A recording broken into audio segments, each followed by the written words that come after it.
সামনেই নববর্ষ। তো নববর্ষর কথা আসলেই আমাদের বাঙালিদের মধ্যে জমিয়ে খাওয়া দাওয়াটা তার সাথেই কিন্তু রিলেটেড। এবং যদিও বা গরম নববর্ষে থাকে, তবুও যা ওয়েদার আজকে আমার মনে হচ্ছে এবার নববর্ষ বেশ আরামদায়কই কাটবে। তো নববর্ষ আসছে, এদিকে খাসির মাংস হবে না, সেটা কি করে হয়। তো চলো আজকে তোমাদের মাটন ঘি রোস্টের রেসিপি শেয়ার করি, যেটা নববর্ষ স্পেশাল ভীষণ লোভনীয় হতে চলেছে। তোমরা অবশ্যই স্কিপ না করে ভিডিওটি দেখো এবং অবশ্যই বাড়িতে কিন্তু কালকে ট্রাই করো।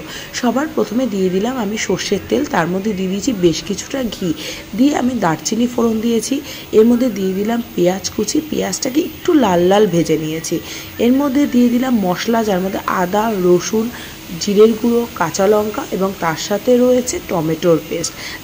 দিয়ে দেবো এর মধ্যে নুন এবং হলুদ, দিয়ে ভালো করে মশলাটাকে কষিয়ে নিলাম।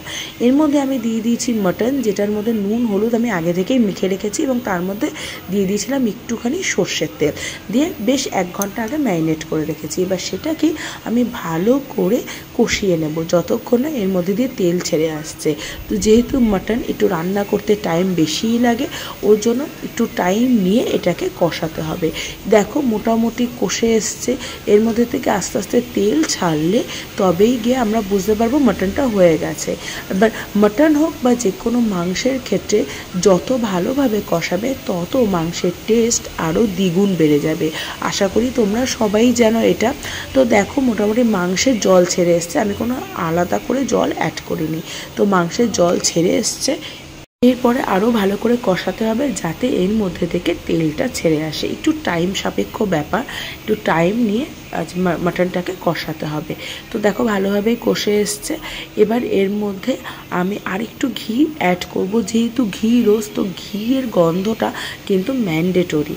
তো যারা একটুখানি ঘি অ্যাভয়েড করো তারা একটু কম দিতে পারো, কিন্তু ঘিটা কিন্তু এর সাথে একদম ম্যান্ডেটরি বলা যেতে পারে।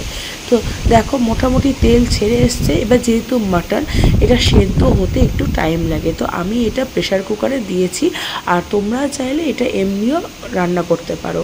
আর আমাদের বাড়িতে মাটন ঘি রোস্ট হোক আর যাই হোক একটু ঝোল পছন্দ করে বলে আমি এর মধ্যে জল দিয়েছি। আর অবশ্যই আমাদের বাড়িতে ভীষণ মাংসে আলু পছন্দ করে, আলু ছাড়া আমাদের বাড়ির মাংস একদমই রোচে না বলা যেতে পারে, ওর জন্য আমি অ্যাড করেছি আলু।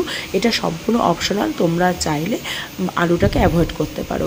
এর মধ্যে আমি দিয়ে দেবো অল্প একটু জল এবং গরম মশলা, আর খুব বেশি পরিমাণে ঘি দিয়ে সিটি মারলে দেখো হয়ে গেছে মাটন ঘি রোস্ট। দেখতে কি ভালো হয়েছে না, খেতেও কিন্তু দুর্ধর্ষ হয়েছে।